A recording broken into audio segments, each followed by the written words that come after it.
Kungabe khona engizisola ngakho? Hayi, angicabangi kanjalo.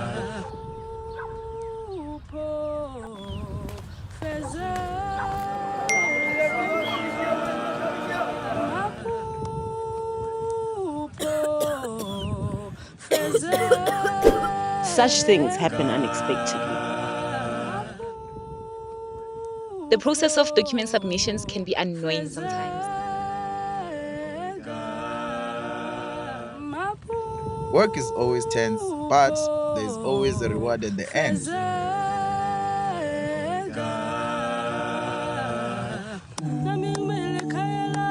Having personal obligations is not always a bad thing. Mommy, are you going to be able to take me to the doctor? Of course, my baby. Eli thuba engilitholileyo leze isimo singafani nakuqala. Loving what you do sometimes doesn't feel like a job. Using modern day technologies has made document submissions easier.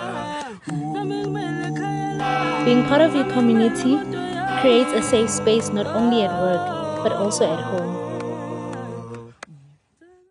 Hi, everybody. Welcome back to Connect HR Hangouts. It's your favorite sizzling host, Babi Mawela. And welcome back, guys. We've been gone for a while. We just needed to rest a little bit, but we are back with a bang. If you're new here, welcome. And if you are a returning subscriber, thank you for your loyalty and support. We love to see the comments in previous episodes. We love to hear your thoughts. And please do the same for this episode. Please remember to like, comment, share, and click on the notification button so that every time you re-upload a new episode, you receive a notification. In studio today, we've got a very gracious guest. I don't know about that one, but sure.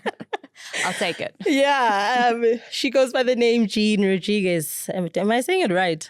Perfect. Please, it's your time to shine. Let us know who you are, where you're from, and just your professional journey, and maybe your personal journey if you like. Amazing. Yeah. Okay, well, thank you so much for having me. It's such a privilege to share in the space with you today. Thank you. And yeah, sure. I feel like the journey of self-development has been an ongoing and long one, and I think it never ends. But ultimately, yeah, where I find myself in is the space of counseling, coaching, psychology, and my journey began very early in my life, having gone through quite a lot of trials and tribulations, specifically at school.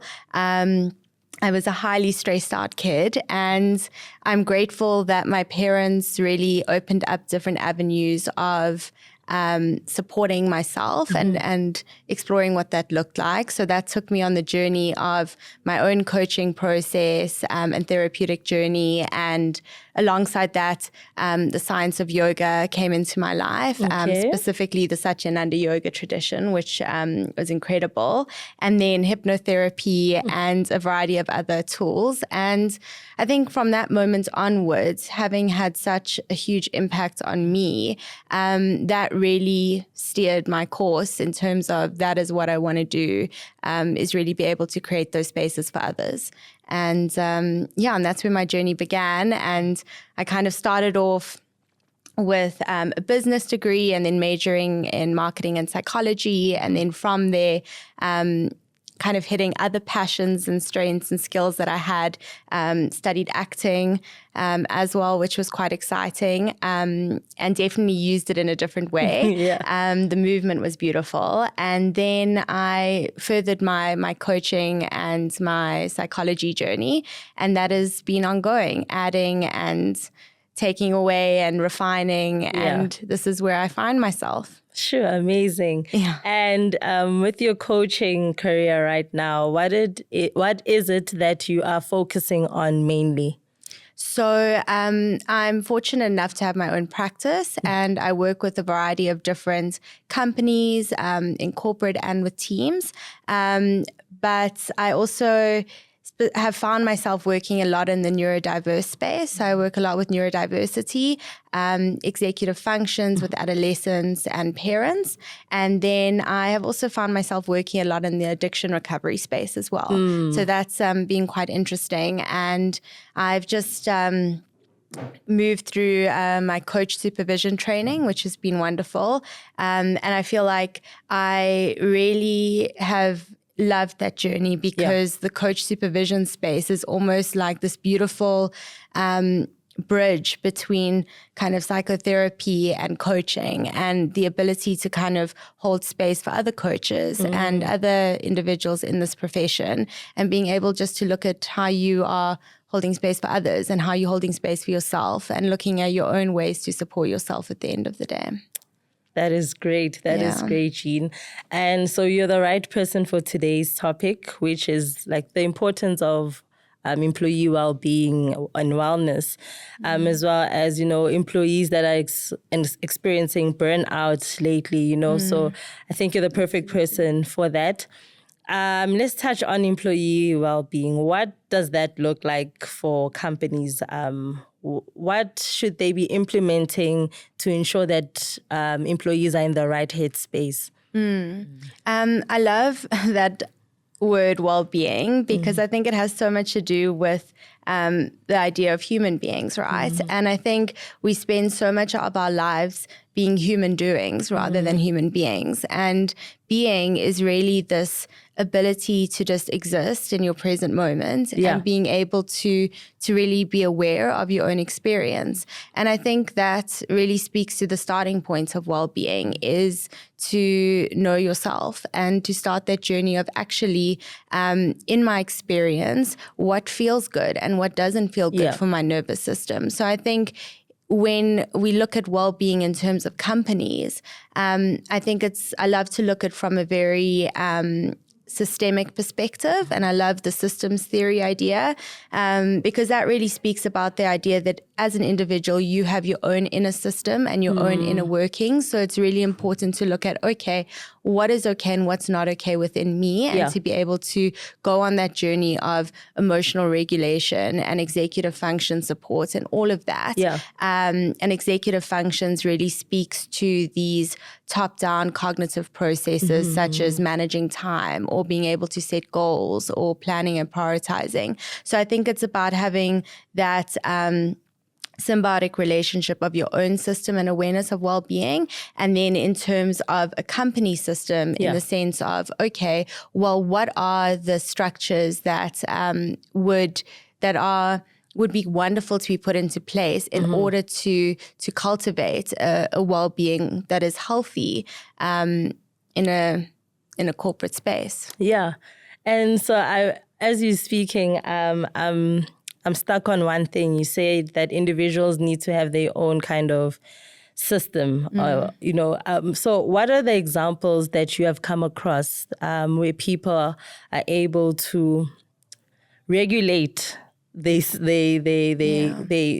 nervous system in order not to maybe reach levels of breakdowns or burnout? What, in your experience, what have you seen people implement to get to a stable space? Yes. Or place, rather. Absolutely. And I love that question. And I think just to give a bit of context, so the most important thing in terms of almost like emotional regulation and being able to do specific things that is going to support that specific individual, when we look at emotional regulation, which is also an executive function, these are learned behaviors. So these are not things that we are born with. You're not going to be born one day and be like, oh, I'm going to be able to name an emotion, or, oh, wow, I can manage time so well. These are skills that we learn over time. So just like that is learned. So figuring out actually what is right for that specific individual, it's a learned process. So the invitation is to have that mindset of curiosity in the sense of, okay, I will have a starting point of actually being curious around what my emotions are communicating with me. I am curious to start listening to my body. I am curious around understanding when I am with certain people, what makes me feel good, and when I'm with other people, why don't I feel so good? So to really start asking those type of questions and start just like exploring that as a starting point. And then from there, there's so many different tools or techniques, but again, everyone is an individual. Yeah. So, for example, with some of the adolescents and younger people that I work with, there are a variety of different tools that I will invite into the space or explore whether this will work or not. And for some, it works, and for others, it doesn't. But it's not wrong or bad. It just means, okay, there's different ways of kind of implementing that. And I think for me, a favorite of mine that I will go back to because it's so powerful is dialectical behavioral therapy, which we touched on a little bit before. But ultimately, this kind of branch of psychology speaks to mind management. And we are in a society that enjoys instant gratification and quick fixes. 100%. We are bombarded by thousands of messages every day. We are watching so many things. We are flipping screens. We are doing things all the time that our brain has gotten so used to being on overdrive that we actually don't really know a lot of the time what it feels like to, and this is speaking generally, but to actually pause and to have a moment of stillness or to focus or to concentrate. We have almost lost that ability on some levels. So this branch speaks to the idea of self-soothing through the senses, but being able to give your mind a point of focus and concentration. So, for example, you notice yourself freaking out, or you have a board meeting, or something's happening, or you're driving the car, whatever it may be, and you are having to regulate. You can choose any sense of touch, taste, smell, hearing, and you could say, okay, I'm going to work with, I really like the sense of hearing. So I'm going to listen to one of my favorite songs, but I'm going to completely zone into that song and go into the lyrics and the tone and the sounds of that for 2 to 5 minutes and just zone into that and completely immerse myself in that experience. And then once that's done, bring myself back into the room and be like, okay, cool. What's going on here? Or the sense of smell. I'm just, I'm freaking out right now. Okay, as an example, I'm going to put some lavender essential oil in my hands and just rub it in and take it in and smell it. But I'm going to do that for 2 minutes. Just not think about anything else, but just for 2 minutes, zone into that. And what that does is that it distracts your mind away from the stressor and brings your mind back into the present moment. And I think for me, what I've observed is that that has been such a helpful tool, whether it is for young people or adults, because it's the ability to just train your mind into steadiness, stillness, focus, and concentration. Sure. That is so cool. I think my favorite is hearing sense. Yes. Because it's true, when you listen to a song that you like, and you like go deep into why you actually love that song, you do have a moment of reflection afterwards and be like, okay, what am I actually going through? Yeah, so exactly. I hear you. And right now I want to touch on my favorite topic, burnout. What is burnout in your understanding and your opinion? Burnout for me, and I mean, there's a variety of different definitions, but I think it speaks to a lot of what we've spoken about, is that I think, and also Eckhart Tolle says this so beautifully. He says that when we are so caught up in our past experiences, we get depressed. And when we are so focused on the future, we get highly anxious. And what we need to do is, in order to eliminate that, is bring ourselves back into the only moment that essentially exists right now, is the present. And I think burnout is a complete, what would the word be, a result of a rat race culture of not being able to just be, right? And well-being, just be able to be in your experience as it is right now. And this also weaves back to dialectical behavioral therapy, DBT, because this is a concept that speaks to this. But there is this concept known as radical acceptance. And essentially this speaks to the notion of, okay, radical acceptance is about accepting your reality for what it is. It's not about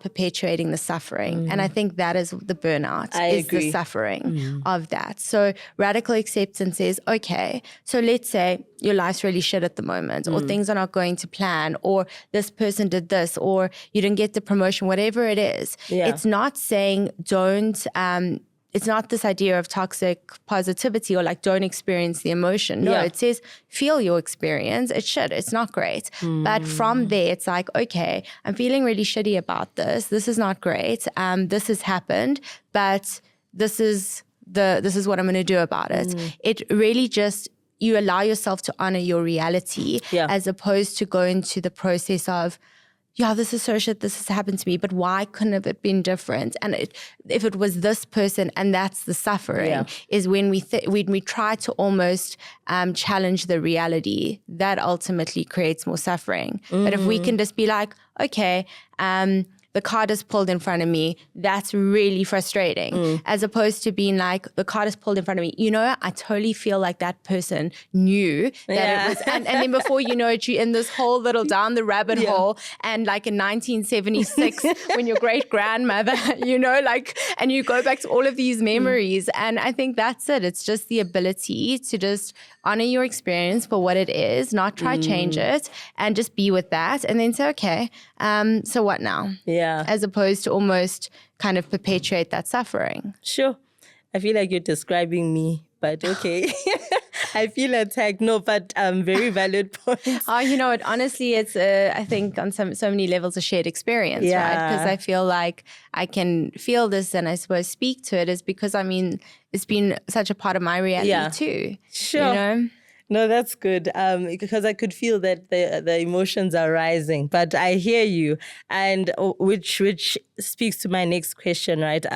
So, what are the signs that someone is going through burnout? What are the first stages, or what are the stages that show that someone is going through burnout? The stages, for me, the telltale signs are the inability to focus, to actually really be able to follow through on specific tasks. And this could be things like, okay, well, that's me on the regular, but in the sense of really not able to really, you want to read a book, or you're trying to this and your mind is everywhere, or you're trying to do something at work and you are just unable to move through it. Your brain is literally moving at like the speed of light, and you're really not able to bring your attention back. Yeah. And I mean, you can go into like, yeah, but that could be a symptom of ADHD or whatever it may be, but it's the inability to really just bring yourself into that present moment. It is moving into a space of really deep emotion. Where everything is quite an emotional experience. Yes. So it is like tearing up often, and that's not wrong or bad. It's just part of the experience.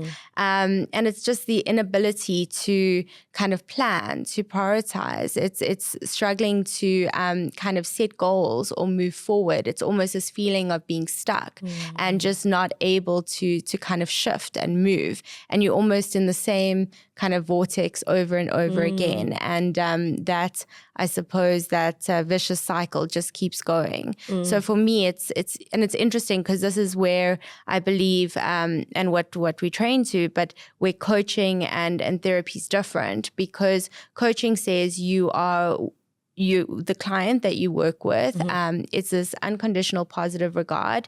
They have complete power of their experience, and they are able to actually, my role is not to tell that individual what to do, but rather for them to develop their own processes moving forward. But it's about being able to have that present and future focused, whereas coaching is not the right intervention when the individual can't even be in the present, where everything is very past orientated or very, they can't shift and they're stuck for an extended period of time, that is the indication that there is a lot of stress and there is a lot of burnout, there is a lot of trauma, and often the work then is quite deep, that needs to almost really create that structure of support. Sure. Amazing. I think this is our cue to just take a short break, and we will be back in a second. Hello, everybody. We are seated here with Chico Walia, who we've become a media partner with. He is from Ultimate Training Consultants, and he is about to tell us what we can expect from the 4th annual HR Champion Summit. Chico, please take it away. Okay, my name is Chico Walia, and I'm the Chief Learning Solutions Officer at Ultimate Training Consultants. And we are proud organizers of the 4th annual HR Champions Summit that is happening on the 20th of May at the NH Johannesburg Sandton Hotel. Coincidentally, the event is on the HR International Day. So definitely meant for HR professionals and people management professionals. This is an event that they won't want to miss. They don't want FOMO to haunt them. They don't want to have that fear of missing out. So definitely one to look out for, and very excited to be part of the organizing team. Thank you. For more information, please, where can people go to actually for more info? Okay, so for more information, they can go to our event landing page, which is www.hrchampions.co.za. If they want to drop us an email, they can drop us an email at attend@hrchampions.co.za. Thank you. See you there. Welcome back, everybody. We are still here with Jean, and she is sharing amazing insights. I hope you're enjoying so far. And yeah, we're just going to continue with our current topic, being burnout. So as you were talking right now, I said, I feel a lot of emotions, rise up. And the reason why I say that is because, I engage with a lot of people every day, and there's so much to do, so much going on, and and that's why I was asking, what are the signs? Because maybe I'm not even aware of what I'm going through as a professional, and I'm sure there are so many people who are going through the same thing. So I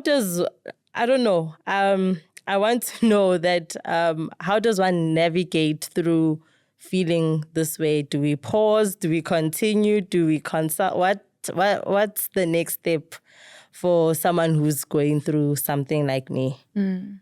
Well, first I would be curious around actually just trying to understand a little bit more around what that looks like for you. So when you are, as an example, when you have just communicated that you feel like these emotions coming up for you, what does that kind of feel like for you? What's happening? It's anxiety, actually. Okay. A lot of anxiety, exhaustion. Like someone would say that I've checked out, So I feel that a lot of people that I engage with are in a similar space, and they don't know, and we don't know how to be there for each other. Yes. So that's what I feel a lot, Okay.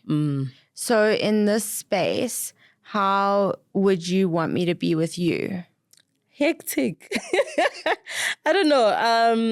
I think when one goes through something like this, I think then you kind of want a solution. You want someone to give you a solution, someone to get you out of that space. Yes. Yeah, definitely that. Yes. And unfortunately, I'm not going to do that. And the reason being is because by me assuming to know what the right thing is for you is essentially taking away your power and your sovereignty. Wow. But rather, I believe in your own independence and your ability to know yourself well, even though you might not feel like that at the moment. And I would just want to know more about your experience and obviously explore that. But it's about actually, okay, this is what I'm feeling right now. And if you could think about, because often again we want to fix it and make it better, because that is how as a society we work. And the invitation would be to be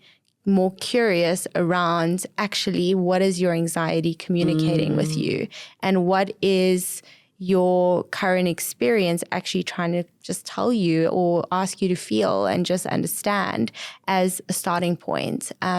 Because, you know, when you look at your anxiety, what is your anxiety really saying?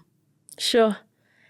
You know what? I think that's something we can definitely talk about off camera. But I feel that there's a lot of people who are going through what I'm experiencing right now, and maybe we haven't even been this vulnerable before, which is amazing. And thank you for allowing me to step into that uncomfortable space.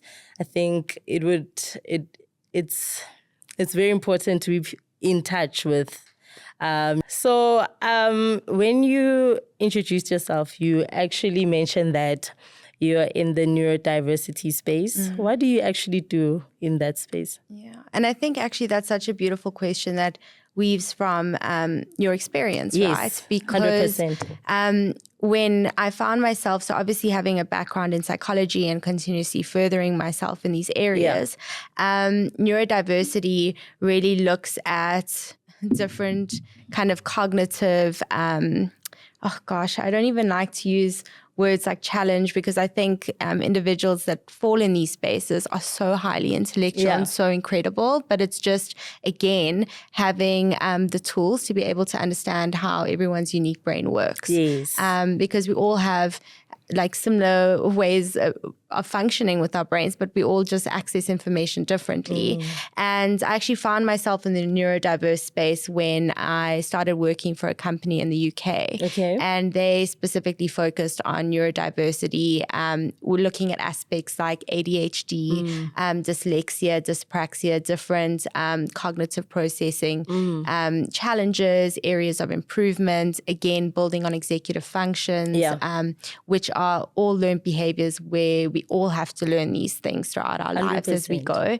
And I obviously worked and got further training around these different areas, and I will have the privilege of being able to work with incredible young people and parents that are in spaces of, you know, my child, I don't even know how to support my child with a routine, or I am struggling with a routine myself, or my child can't focus, or the adolescents will often say to me that they've got challenges around just emotional regulation, as we've been speaking about. And what I think is such a wonderful also tool in terms of what we've been speaking about with burnout is, where do you even begin? It's like a first step. It's like, okay, give a voice to your experience. Like, what are you currently experiencing? And it's like, okay, I feel anxious. I feel depressed. It's like, that's great. What does anxiety look like for you? What does depression look like for you? I don't care if you read the DSM-5 criteria and list the depression. It's like, that's nice, but what does it look like for you? Okay. And then it's like, after that, I think what a really cool tool is to look at the wheel of life, which you can get this off the internet, but it looks at different, like a pie graph, and it looks at different areas. So things like family, social, all these different aspects that you can literally look, and you look at it and you kind of score yourself on a scale of 1 to 10. So 1 being the worst, 10 being the best. And you look at, okay, at my pie chart now in 2005 in May, this is where I'm at. It's not about being like, oh my gosh, it's terrible, I'm doing so bad. No, it's literally saying, okay, socially, I may be at a 7 out of 10, but work-wise, I'm at a 5 out of 10. And you know what I've realized is that I'm not going to now try and create 50 million different habits in all of these different areas, because that's going to create more overwhelm and more burnout, but rather say, okay, actually the area that would give me the best win is actually if I just focus on my career, because that's the biggest thing. And right now it's at 5 out of 10. What's going to make it a 5.5? Not a 10 out of 10, not a 6 out of 10, 5.5. What's one small thing?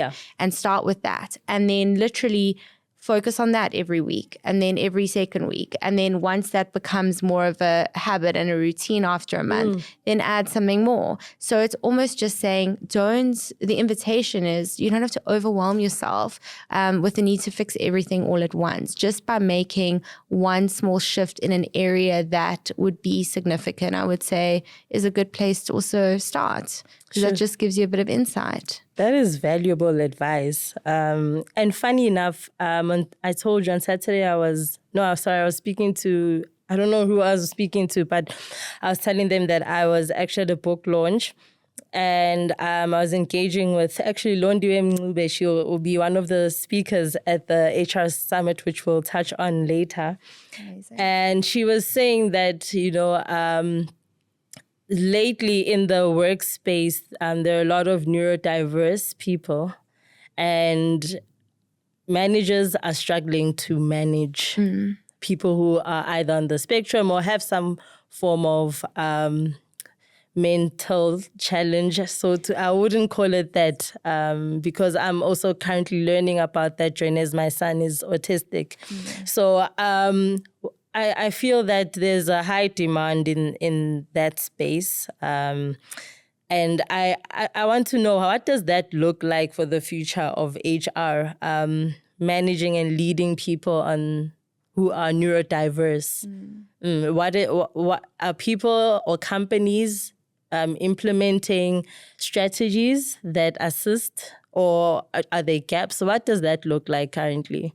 I love that. And where my mind went to, where I heard you speak, is it's the same idea of, okay, AI is here, right? We can choose to, oh my gosh, it doesn't exist, I'm scared of this thing. Yeah. Okay, but that is not what's going to happen, right? We have to think about, okay, well, pros and cons, how do we work with it? How do we use it in a way that is going to be the most supportive, right?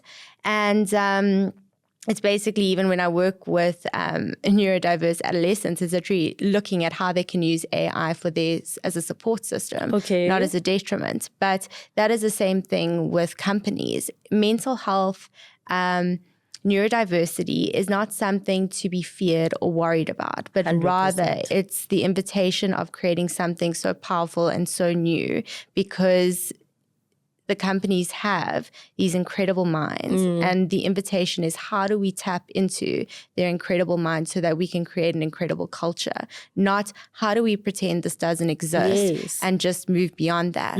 And the first thing I'm going to say is, don't assume. Don't assume to think that this is what you need to do, but rather start creating a culture of trust. And how do you start doing that? Have psychological contracts that are being put into place, in the sense of, what can we do as a team? What can we do as an organization that is going to help this team feel safe, or this individual feel safe, so that when there are challenges, we have a space of being able to have those open conversations. And that's the first level, is to first create that trust. And then all of the magic can happen from there. But if there is the inability to have trust, inability to have vulnerability, then those shifts can't happen. And so many of the I suppose, well-being programs and everything that's been put into place, it's not about having a one-size-fits-all quick fix situation. It's about embedding it into the culture. And literally, you can do a whole workshop, a whole seminar on just psychological contracting and how do people feel safe in conversation. Hence why when you go see a therapist or a coach, it's confidential. It's, I'm not going to go and tell your story to the world. It's like, I have to build that rapport and be able to do deep work with you. And in order to do that, I have to create that safe space. And again, the individual as a system needs to feel safe. And as a company, the company needs to feel safe. So perhaps the conversation is, how do we all feel safe here? And what does that look like? Amazing. You'll be speaking, I believe, at the 4th annual HR Champions Summit. And what will you be touching on? So one of the topics that came up for the summit was really around, how does well-being strategies fuel burnout, which is really Okay. interesting. So, Yeah. and I think this really speaks to what we've been saying Yeah. is that you can have so many things that are in place with such good intention. But again, with our overactive ways of being in society often is that we could take on so much that we almost feel exhausted. So it's almost looking at, okay, so speaking to everything that we've said, this is a lot of what I'm going to be speaking to, but also how do you also give yourself permission to also not have to do every well-being strategy. Yeah. Start with one. Start exploring. This makes sense to me. I'm going to, or this or this podcaster or this person resonates with me. I'm going to start there, as opposed to I always say dig one hole. Don't go and dig 50 holes, because then you're not going to get very far. Dig one hole, go into it, focus, give yourself the opportunity to really be in that experience, and then start another hole. And I think that's going to be the foundation of what we speak to. I feel sorry for those who won't be there, but some of us will be there. So I'll be listening attentively when you start speaking. And before we close the episode, what are your parting shots? What do you want people to remember you for? Gosh. Now my mind's going into a rat race, but I think, if anything, it's just trust in the essence of who you are, and that you are significant and meaningful, and to really give yourself permission to tap into that. Amazing. And where do people find you on social media? So my company's name is Light Up Within. So online, www.lightupwithin.com. People can always email me, jean@lightupwithin.com. And and also on Instagram, Light Up Within. So people can, please, I always say, please send me a message, and I'd really love to support in the way that I can. Amazing. Ladies and gentlemen, that was Jean Rodrigues. I'm sure you can tell today's episode was different. And I love that for us because, we always, strong. But let me know what you think in the comment section. It would be nice to know what you thought about this episode. Signing out on episode 10 is your favorite sizzling host, Babi Mawela. See you next time.